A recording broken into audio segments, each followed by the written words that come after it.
1952 में Edmund Hillary ने इस दुनिया की सबसे बड़ी माउंटेन माउंट एवरेस्ट पर चढ़कर उसकी बुलंदी के आखिरी किनारे को, जो बादलों को चीर कर आसमां को छूता है, अपने जूते से कुचल कर उस कमजोर सोच और बुज़दिल इंसानी दिमाग को भी कुचल दिया जो ये कहता था कि एक इंसान का माउंट एवरेस्ट की बुलंदी पर पहुंचना नामुमकिन है। लेकिन ये सब सच है क्या? नाम से हूं मैं तल्हा, आपकी देखती आंखों और सुनते कानों को कामयाबी की किताब यानी बुकीफाई पर वेलकम करता हूं।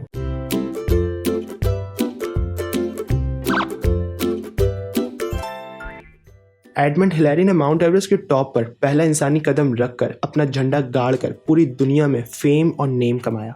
हर कोई एडमंड हिलेरी के गुण गा रहा था क्योंकि उन्होंने इम्पॉसिबल को पॉसिबल कर दिया था, जिसकी वजह से उन्हें क्वीन इंग्लैंड ने सर का खिताब दिया और फिर पूरी दुनिया ने अपनी पलकों को लिटाकर, उस पर आंखों को बिठाकर और जरा सर को झुकाकर अटेंशन के साथ दोनों हाथ बांधकर उनको सर एडमंड हिलेरी के नाम से पुकारा।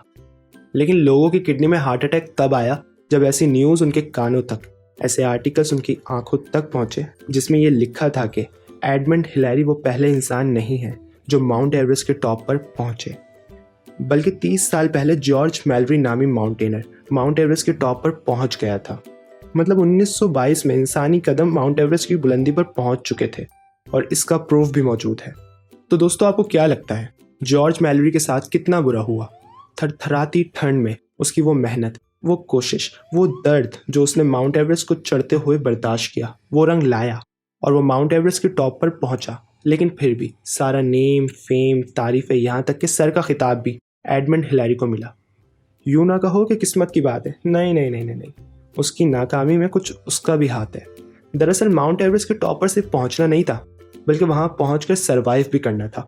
अब उससे ऊपर फुप्पो या मौसी के घर के लिए तो सीढ़ियां जाने से रहीं, मतलब वापस नीचे ज़मीन पर भी आना था। और अगर हद से ज़्यादा वक्त वहां गुजार दिया तो सीधा ऊपर का टिकट कट जाना था। कुछ ऐसा ही हुआ भैया मेलविन के साथ। वो माउंट एवरेस्ट के टॉप पर पहुंच तो गए, लेकिन वहां पर सरवाइव नहीं कर पाए और ज़मीन पर वापस मुर्दा हालत में आए। एडमंड हिलेरी माउंट एवरेस्ट के टॉप पर जिंदा पहुंचे। उन्होंने वहां पहुंचकर सांसें भी लीं और जिंदा ही ज़मीन पर वापस आए और एडमंड हिलेरी से सर एडमंड हिलेरी बन गए। इस हकीकत से हमें एक बहुत बड़ा सबक मिलता है। हम अपने गोल्स को अचीव करने में इतना खो जाते हैं कि हम उस गोल को अचीव नहीं करते, बल्कि एक्सचेंज करते हैं। हम उस गोल को अपनी हेल्थ के साथ एक्सचेंज करते हैं, हम उस गोल को अपने टाइम के साथ एक्सचेंज करते हैं, हम उस गोल को अपने रिलेशंस के साथ एक्सचेंज करते हैं। ऐसी मिसालें बहुत मिल जाएंगी कि कोई है जो बहुत कामयाब है, उसके पास बहुत पैसा है, फेम है, नेम है, पावर है, लेकिन वो इंसान बेचारा मेडिसिन से घिरा हुआ है। उसको ना जाने कितनी तरह तरह की बीमारियां हैं। उसके पास थोड़ा सा भी टाइम नहीं है, ना ही अपनी फैमिली के लिए, ना ही अपनी बॉडी के लिए। लेकिन हाँ, उसके पास एक अच्छा घर, लग्जरी कार, ब्रांडेड वॉच है। हाँ, उसके पास ये सब है, लेकिन फिर भी वो स्ट्रेस्ड है, डिप्रेस्ड है, ड्रग्स से एडिक्टेड है। You can do it. Never, never, ever give up. Do or die, but don't say why.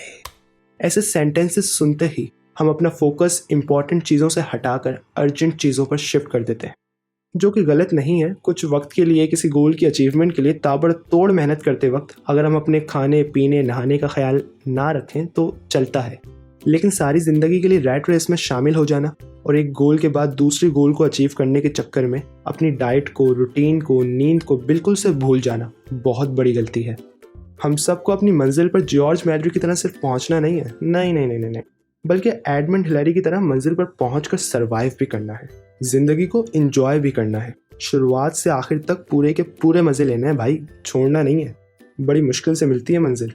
तो दोस्तों, गोल्स अचीव करने के लिए सख्त मेहनत करें, लेकिन साथ के साथ अपनी ज़िंदगी के इम्पॉर्टेंट सेक्टर्स का, अपनी सेहत का, अपने अपनों का, अपनी फूल जैसी माँ का, जिसके हाथों पर झुर्रियाँ पड़ गईं तुम्हें खिला खिला कर, जिसकी कमर झुक गई तुम्हें उठा उठा कर, हाँ, वो जो रोटी का निवाला बनाकर अपने मुंह में डालने से पहले ही रुक जाती है और तुमसे पूछती है, बेटा खाना खाया?